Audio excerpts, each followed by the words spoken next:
नमस्कार दोस्तों, स्वागत है आपका अपने चैनल एस्ट्रो जीटी में। दोस्तों, आजकल मैं एक ट्रेंड देख रहा हूँ कि जो कुंडली की एनालिसिस है ना, वह कुछ लिमिटेड चीज़ों पर आकर अटक गई है।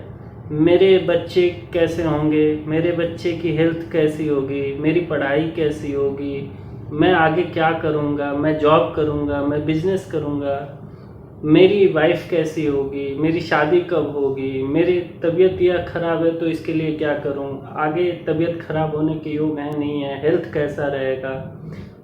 मतलब पूरा जो ले दे के यह विज्ञान रह गया है, वह इन्हीं 8-10 क्वेश्चनों के इर्द गिर्द घूम रहा है। सारे ज्योतिषी जो हैं वह इन्हीं क्वेश्चनों को रिजॉल्व करने में लगे हुए हैं और पूरी दुनिया इसी को जानने में भी लगी हुई है।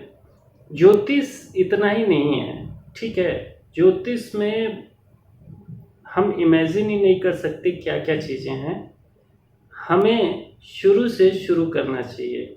हमें चीज़ों को इस तरह से समझ लेना चाहिए कि हम क्यों ना उसे खुद ही आजमा कर देख लें। कहने का मतलब है कि अगर हमें चीज़ों को पता रहेगा, मेरे ख्याल से तो ज्योतिष का जो बेसिक्स है ना, वो सबको जानना चाहिए।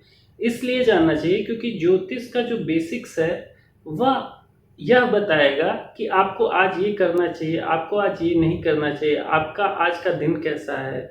मुझे पता है कि अगर मेरा दिन खराब है तो मैं कोई ऐसी चीज़ करूँगा ही क्यों। तो कहने का मतलब है कि हमें एक बेसिक ज्योतिष की जानकारी होनी चाहिए।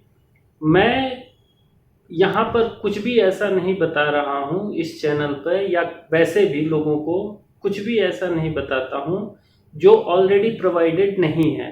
मैं भी उन्हीं किताबों को पढ़ के चीज़ों को बताता हूँ। मैंने भी वही चीज़ें पढ़ी हैं, आप भी चाहो तो वो चीज़ें पढ़ सकते हो, ठीक है। बहरहाल आते हैं अपने टॉपिक पे कि मेरे पास एक क्वेरी आई है, जॉब करें या बिजनेस करें, उससे रिलेटेड। आज मैंने सोचा कि क्यों ना इसी पे बात की जाए। दोस्तों, जॉब करें या बिजनेस करें, यह वाकई में एक महत्वपूर्ण क्वेश्चन है। क्यों? क्योंकि अगर आप कुछ करेंगे नहीं तो आप पैसे कैसे कमाएंगे, और पैसे नहीं कमाएंगे तो आपका जो दिनचर्या है या जो ज़रूरतें हैं वह कैसे पूरी होंगी, ठीक है। तो मुझे लगता है कि जब भी किसी कुंडली में या अपनी खुद की कुंडली में यह देखना हो कि हमें जॉब करनी चाहिए या बिजनेस करना चाहिए, या उस जातक को जॉब करना चाहिए या बिजनेस करना चाहिए, तो उसे 2-3 चीज़ों का बहुत ध्यान रखना चाहिए। देखिए, मैं एक एक करके चीज़ों को बता रहा हूँ और फिर उसको चार्ट से एक बार समझेंगे। सबसे पहली चीज़, आप लग्नेश को देखिए, लग्न राशि को देखिए, लग्न कितना मजबूत है। लग्नेश सुनने वाला है या सुनाने वाला है, यह बड़ा इंपॉर्टेंट क्वेश्चन है। अगर लग्नेश का मतलब क्या, जिनको बेसिक्स नहीं क्लियर हैं उनको पता नहीं चल पाएगा। वो पहले मेरे बेसिक्स के वीडियोस देख लें, लग्न भाव राशियां ये वाला, ताकि उनको बेसिक्स पता चल जाए। लग्न का मतलब होता है आप खुद, आपका व्यवहार, आपकी मानसिकता। कहने का मतलब ओवरऑल जो आप हैं वही आपका लग्न है। लग्न देखकर ही आपको बताया जाएगा, लग्न में पड़ने वाली राशि का तत्व, गुण धर्म देखकर ही आपके विषय में व्याख्या की जाएगी, ठीक है। तो लग्न अगर सुनने वाला है तो वह नौकरी के लिए फिट है, और लग्न अगर सुनाने वाला है मतलब वह किसी के अधीन नहीं रहना चाह रहा, तो वह नौकरी नहीं व्यवसाय के लिए फिट है। पहला चीज। अब एक एग्जांपल वैसे ही बता दे रहा हूँ। सपोज करो सिंह लग्न की राशि है। सिंह मतलब सूर्य मालिक हुए।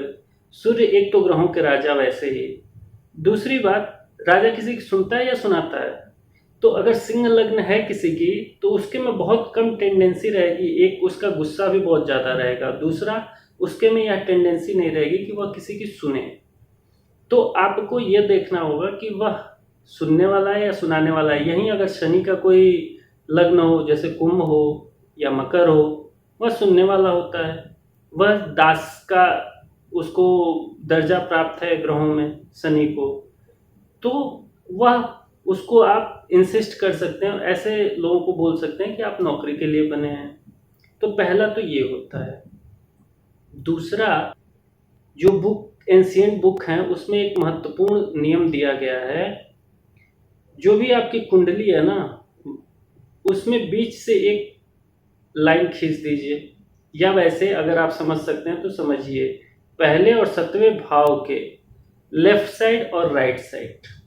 लेफ्ट साइड को रात कहते हैं, राइट साइड को दिन भाग कहते हैं। ऐसे सूर्य घूमता हुआ आता है 6 से 8 तक 12वें भाव में, 8 से 10 तक 11वें में, 10 से बच्चा सुबह के टाइम में जन्म लेता है तो उसके राइट साइड में सूर्य मिलता है, और जब बच्चा रात में जन्म लेता है तो उसके लेफ्ट साइड में सूर्य मिलता है आपके उसको कुंडली में। ठीक है, तो सूर्य से देखकर आप कुंडली कितना सही है वो भी आप पता लगा सकते हैं उसकी टाइमिंग से, है ना। इसीलिए 2 घंटे पे कुंडलियां बदल भी जाती हैं। जो उगने वाला, आप कहते हैं ना कि जो राशि पूर्व में उदय हो रही होगी उसी को हम लग्न मानेंगे। वह कैसे निकल के आता है? यहीं से निकल के आता है कि सूर्य घूमते हुए कहाँ तक पहुंचे, उस टाइम पे अगर जन्म हो रहा है। आप उगना किसको कहते हैं? जब सूर्य घूमते हुए मॉर्निंग में आते हैं आपके दरवाजे पे, तभी तो आप कहते हैं सूर्य उग रहे हैं। तो ऐसे जिस राशि पर आते हैं उस राशि का उदय हो रहा होता है, उसी को लग्न मान लिया जाता है उस टाइम पे। और उस ड्यूरेशन में जो भी जन्म लेता है तो उसको माना जाता है कि वह उस लग्न में जन्म लिया है। भोगांश वहां से निकल जाता है कि चंद्रमा या सूर्य कितना आगे बढ़ गए हैं। मतलब ये एक अलग कंसेप्ट है, मैं इसमें कंफ्यूज कर जाओगे आप भी, मैं इस पे नहीं आता हूँ। आते हैं अपने टॉपिक पे, ठीक है। तो कहने का मतलब कि देखते हैं कि लेफ्ट साइड में उसके 2 भाग कर लीजिए कुंडली के, लेफ्ट साइड और राइट साइड। लेफ्ट साइड में कितने ग्रह हैं गिन लीजिए, और राइट साइड में कितने ग्रह हैं गिन लीजिए। अगर राइट साइड में बहुत ज्यादा ग्रह हैं तो, और खास करके बुध है तो, अभी बुध पे अलग से बात करूंगा, पहले आप ये देखिए कि राइट साइड में अगर बहुत ज्यादा ग्रह हैं, मतलब दिन वाले पार्ट में बहुत ज्यादा ग्रह हैं, तो आप उसको व्यवसाय के लिए कहिए। और अगर राइट साइड में लेफ्ट साइड में बहुत ज्यादा ग्रह हैं तो वह अंधकार पक्ष में बहुत ज्यादा ग्रह हैं। ऐसे जातकों को आप हमेशा नौकरी के लिए कहिए, ठीक है। ये हो गया दूसरा। अब आते हैं तीसरा और चौथा उतना ही महत्वपूर्ण है जितना पहला और दूसरा है। तो आप ऐसा मत समझिए कि ये तो चल जाएगा, ये नहीं देखते हैं। सबसे पहले दशमेश देख लेते हैं, फिर 6वें का मालिक, 7वें का मालिक। ऐसे देखो कुंडली, देखो मैं एक चीज और बताता हूँ। जो 2-4 किताबें पढ़ के और ज्योतिषी बन गए हैं उनकी बातें हम नहीं करते हैं, लेकिन जो एक्चुअली एस्ट्रोलॉजी को प्रैक्टिस कर रहा है, अपने जीवन में कर रहा हो या क्लाइंट्स के साथ कर रहा हो, उसको पता होता है कि कोई भी एक चीज चेक करने के लिए ना 50 तरीके के रूल लगते हैं, और वो सारी चीजें आपको चेक करनी होती है। और तो और अगर आपको उसको डीप एनालिसिस करना हो तो नवांश पे उतरना पड़ता है, और ज्यादा डीप एनालिसिस पे तो बात ही मत कहिए, कोई नहीं करता है, ठीक है। एनीवेज आते हैं टॉपिक पे। तो तीसरा रूल हमें ये देखना है कि बुध जो मरकरी प्लेनेट है वह कुंडली में कहाँ पर बैठा हुआ है। अगर वह रात वाले पोर्शन में बैठा हुआ है तो उस जातक या जातिका को आप जॉब के लिए कहिए। अगर दिन वाले पोर्शन में बैठा है तो उसको आप बिजनेस के लिए सजेस्ट कर सकते हैं। लेकिन इस रूल के साथ एक कंडीशन है, आपको यह भी देखना है कि वह सूर्य के साथ बैठा है या इंडिपेंडेंट बैठा है। मैक्सिमम केस में वह सूर्य के साथ में बैठते हैं, क्योंकि सूर्य के नजदीक के ग्रह हैं। मैक्सिमम केस में सूर्य के साथ में बैठते हैं। जब राजा अपने युवराज पे, जो बुध है वो ग्रहों के युवराज हैं, सूर्य राजा है, तो जब राजा युवराज पे अंकुश रखेगा तो युवराज जो दिमाग के मालिक भी हैं, बुध दिमाग के मालिक होते हैं, तो जो दिमाग के मालिक हैं वह कैसा परफॉर्म कर पाएंगे, यह बड़ा इंपॉर्टेंट क्वेश्चन हो जाता है। तो जब राजा अंकुश रखेगा, बाप अंकुश रखेगा बेटे पे, तो बेटा क्या अपने तरीके से इंडिपेंडेंट वर्क कर पाएगा? नहीं कर पाएगा। तो इसलिए आपको देखना है कि क्या बेटा इंडिपेंडेंट है, युवराज इंडिपेंडेंट है, बुद्ध इंडिपेंडेंट है या नहीं है। अगर वह सूर्य से दूर बैठे हैं, एक घर या दो घर, तो उस केस में आप यह देख लीजिए कि बुद्ध जो है, अगर वह पीड़ित नहीं है और अच्छी राशि में बैठे हैं, अच्छे भाव में बैठे हैं, तो आप उसको बिजनेस के लिए सजेस्ट आंख मूंद कर दीजिए। लेकिन अगर वह अच्छी राशि या अच्छे भाव में नहीं बैठे हैं और पीड़ित बैठे हैं, तो भी आप बिजनेस के लिए कह सकते हैं, बशर्ते उसको बिजनेस में आराम से मिलेगी सफलता। ऐसा नहीं है कि उसने हाथ लगाया और बिल्कुल सफलता मिल गई, ठीक है, थोड़ा स्ट्रगल के साथ सफलता मिल जाएगी। लेकिन अगर वह सूर्य के साथ बैठे हैं और इनकेस वह शाम वाले पोर्शन में बैठे हैं, रात वाले पोर्शन में लेफ्ट साइड में कुंडली के बैठे हैं, तब तो आंख मूंद के उसको जॉब के लिए कहिए। अगर नहीं भी लेफ्ट साइड में बैठे हैं और सूर्य के साथ बैठे हैं, तो ऐसे जातक को आप कभी भी यह मत कहिए कि वह बिजनेस करे, उसको जॉब के लिए भेजिए जहां तक पॉसिबल हो, ठीक है। इसके बाद जो चौथा रूल आता है, वह आता है आपको दशमेश को देखना होता है, दशम भाव को देखना होता है, दशमेश को देखना होता है। दशमेश लग्नेश का मित्र है या शत्रु है, ठीक है। और आपको छठवें भाव को देखना होता है, खष्टमेश को देखना होता है, वह मित्र है या शत्रु है। और सप्तमेश को देखना होता है, सप्तमेश मित्र है या शत्रु है। जो भी कॉम्बिनेशन आपको अच्छा मिले, अगर मान लो सप्तमेश, देखो सप्तम भाव से बिजनेस पार्टनरशिप वगैरह देखी जाती है।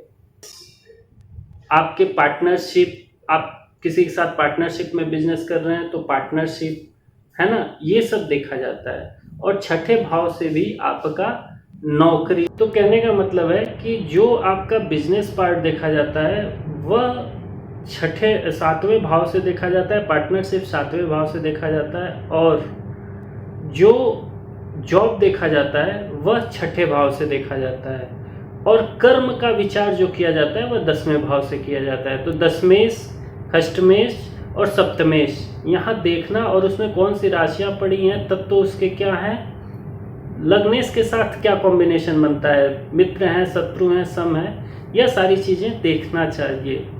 तो मुझे लगता है कि अब हमें चार्ट पे स्विच करना चाहिए, जहाँ से हमें इसके बारे में क्लैरिटी आएगी कि बिजनेस करना चाहिए जातक को या जॉब करना चाहिए। तो आइए चलते हैं चार्ट एनालिसिस पे। देखिए दोस्तों, स्क्रीन पर आपके सामने एक कुंडली है। डिटेल पहले भी हम ये कुंडली अपने एग्जाम्पल में यूज कर चुके हैं। ये ऋषि मेरे एक फ्रेंड की कुंडली है। इनका जन्म 25 जनवरी 1989, टाइम शाम के 8:46 का है, गोरखपुर शहर का। देखिए आप, अगर इनकी कुंडली देखेंगे, लग्न कुंडली मैंने यहाँ पर दे रखी है इनकी। अगर इनकी लग्न कुंडली आप देखेंगे तो जैसा हमने अभी डिस्कस किया कि सबसे पहले आपको लग्नेश को देखना होता है कि लग्नेश जॉब मानने वाले हैं, जॉब करने वाले हैं, लग्नेश के हिसाब से बंदा जॉब करेगा या बंदा व्यवसाय करेगा, मतलब सुनने वाला है या सुनाने वाला है लग्नेश, वो चीज़ देखना है। तो यहाँ से हमको देख के ये चीज़ मिलती है कि लग्नेश तो सुनाने वाला है, लेकिन उसकी प्लेसमेंट जो है वह छठे भाव में है, जो कि सुनने वाला एक ग्रह है। तो जो लग्नेश हुआ ना, वो इन्फ्लुएंस हो गया सुनने वाले से। तो यहाँ लग्नेश सुनाने वाले से सुनने वाले में कन्वर्ट हो गया, ठीक है। दूसरा आपने देखा कि जो लेफ्ट हैंड साइड है, जो रात्रि वाला पार्ट है, उसमें मैक्सिमम ग्रह हैं इनके। तो जो जितने मतलब मैंने आपको बताया था कि बहुत ज़्यादा ग्रह अगर लेफ्ट हैंड साइड में रात्रि वाले पार्ट में हो, ज़्यादा से ज़्यादा ग्रह, तो भी आपको नौकरी ही सजेस्ट करना है। तो ओवरऑल ये जो जातक है ना, वो नौकरी करता है। तो आपको ये दोनों रूल फुलफिल हो गए। तीसरा आपने देख लिया, सूर्य और बुध जो दोनों हैं ग्रह, वो भी साथ में यहाँ पे बैठे हुए हैं, और बुध अस्त भी है, यानी बहुत नज़दीक हैं सूर्य के, है ना। तो ओवरऑल तीनों रूल इस कुंडली में फुलफिल हो गए, ठीक है, अब इसके बाद आप जाते हैं चौथे चीज को देखते हैं, वो क्या देखते हैं, दसम भाव। तो दसम भाव में जो आप देख रहे हैं कॉम्बिनेशन क्या बन रहा है, शुक्र का बन रहा है। और शुक्र भी यहाँ आपके जो रात्रि वाला पार्ट है, फिफ्थ हाउस में बैठा है, पंचम भाव में। यह रात्रि वाला पार्ट है, मतलब कि मैंने बताया था लेफ्ट साइड रात्रि वाला होता है और राइट साइड दिन वाला पार्ट होता है। तो रात्रि वाले पार्ट में बैठा है। दूसरी चीज, वह नैसर्गिक जो जॉब के जो कारक हैं शनि, में दास का भी संज्ञा दिया गया है। यह जॉब के कारक है, यह व्यवसाय नहीं करने देते, यह सिर्फ जॉब और जॉब में ही इंसिस्ट करते हैं। तो जो कर्म भाव का मालिक है वह किसके साथ बैठ गया है, शनि के साथ। शनि किसके मालिक हैं, जॉब के नैसर्गिक मालिक हैं। वह व्यवसाय में, बिजनेस में नहीं जाने देते। ठीक है, तो ओवरऑल इस कुंडली में आपको देख के सारे रूल फिट हो रहे हैं कि यह बंदे को जॉब ही करनी चाहिए। कोई भी इसको देख के यही सजेस्ट करेगा कि इसको जॉब भी करना चाहिए, और हुआ भी यही, यह बंदा जॉब ही कर रहा है ना। तो इस कुंडली से हमें देखकर अपने जो मैंने अभी आपको कंसेप्ट बताया वहाँ से यह क्लियरिटी आ जाती है। अभी चलिए नेक्स्ट वाला देख लेते हैं। ये दोस्तों, यह एक मशहूर बिजनेसमैन की कुंडली है। आप कुंडली देख के तो समझ ही गए होंगे, फिर भी मैं अभी उनका नाम लास्ट में बता दूंगा। अब यहाँ पर हम बारी बारी से अपने रूल लगाकर देखते हैं। तो सबसे पहले देखते हैं लग्नेश को। लग्नेश यहाँ बनते हैं सूर्य, सिंह राशि है तो सूर्य लग्नेश बनते हैं। तो जो सूर्य हैं वह पिछली कुंडली में आपने देखा शनि के घर में बैठ गए थे, इस वजह से कहीं ना कहीं शनि के प्रभाव में आ गए, और शनि दास्ता को रिप्रेजेंट करते थे, है ना। तो इसलिए वह जातक व्यवसाय के बजाय नौकरी में चला गया। यहाँ पर सूर्य देखिए 11वें भाव में अपनी मित्र राशि मिथुन राशि में, जो बुध की राशि है, उसमें स्वतंत्र विचार लेकर बैठे हुए हैं। तो यहाँ पर यह जातक किसी की अधीनता स्वीकार करने वाला नहीं होगा। तो यहाँ पर पहला रूल अप्लाई हो गया, जो बिजनेस के लिए हम जिसके लिए रेफ़र करना चाहेंगे, तो ऐसे जातकों को बिजनेस के लिए रेफ़र करना चाहिए जो कि यह बिजनेस करते भी हैं। दूसरा आप रूल लगा कर देखते हैं। दूसरे रूल में आपको देखना है कि किधर, लेफ्ट साइड या राइट साइड, रात वाले पोर्शन या दिन वाले पोर्शन में ज़्यादा ग्रह हैं। तो यहाँ पर आपको देखने पर जो दिख रहा है कि दिन वाला जो पोर्शन है उसमें ज़्यादा से ज़्यादा ग्रह हैं। यहाँ तक कि जो सूर्य और शुभ ग्रह शुक्र हैं, और जुपिटर, जो कि कहते हैं कि 2-3 ग्रह जो नैसर्गिक शुभ ग्रह हैं कुंडली में, वह दिन वाले पोर्शन में है। ठीक है, तो यहाँ से दूसरा रूल भी फुलफिल होते हुए दिख रहा है कि यह जातक व्यवसाय ही करेगा, क्योंकि जो शुभ ग्रह जुपिटर हैं, आप वेनस हैं या मरकरी हैं, तीनों के तीनों दिन वाले पोर्शन में दिख रहे हैं।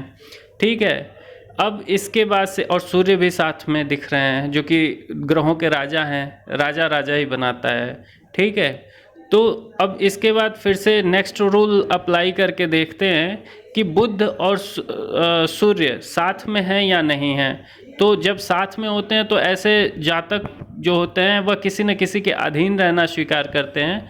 तो अब जो नैसर्गिक बुद्ध कारक हैं बिजनेस के, वह सूर्य से अलग हो गए हैं, यानी जातक का जो विचार होगा, जो दिमाग होगा, वह स्वतंत्र विचार वाला होगा।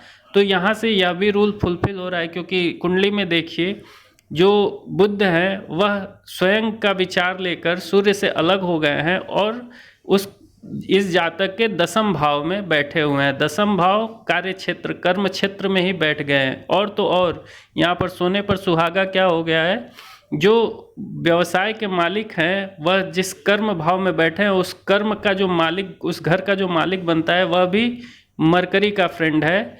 और जिससे वह अलग हुए हैं सूर्य, या जिस लग्नेश कह लीजिए, जो लग्नेश हैं उसके भी वह मित्र हैं, तो दोनों के मित्र हो गए। तो यहाँ पर यह भी फुलफिल हो गया कि यह सूर्य से अलग हैं, और एक तो सूर्य से अलग है जो कि रूल है, और एक सोने पे सुहागा और चीज़ हो गया कि वह दसम भाव में ही बैठ गए। ठीक है, तो यहाँ से तीनों रूल हमारे फुलफिल हो गए। अब नेक्स्ट इसके बाद विचार करते हैं क्या, कर्मेश का, जो दसम भाव है उसके मालिक का, उसका 7वें और छठे से कॉम्बिनेशन देखते हैं। पिछले वाले चार्ट में आपने देखा था जो कॉम्बिनेशन बन रहा था वह नौकरी के लिए बन रहा था।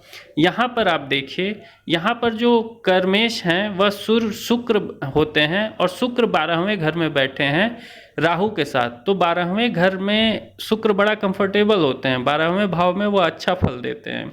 ठीक है, एक जलीय तत्व के यह ग्रह हैं और जलीय राशि में बैठे हैं तो और ज़्यादा कंफर्टेबल हो गए। ठीक है, और राहु के साथ बैठे हैं। राहु किसी भी चीज़ को एक्सपेंड कर देते हैं, बहुत ज़्यादा बढ़ा देते हैं, तो बढ़ाने वाला काम जो है वो भी निकल के आ जा रहा है यहाँ पर।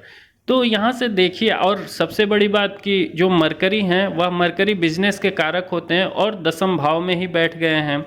तो जो दसम भाव के मालिक हुए और जो बिजनेस के मालिक हुए, दोनों कंपैटिबल होके कार्य क्षेत्र जो उनका बना उसको बिजनेस में कन्वर्ट कर दिया, उसको किसी की अधीनता में नहीं बदलने की कोशिश की, जबकि उनको स्वतंत्र विचारों का बिजनेसमैन बना दिया। उसके बाद आप ये भी देख सकते हैं कि यहाँ पर जुपिटर है वह 7वें भाव में बैठे हुए हैं। 7वें भाव में शनि की राशि है जिसमें जुपिटर जो नैसर्गिक शुभ ग्रह हैं वह बैठे।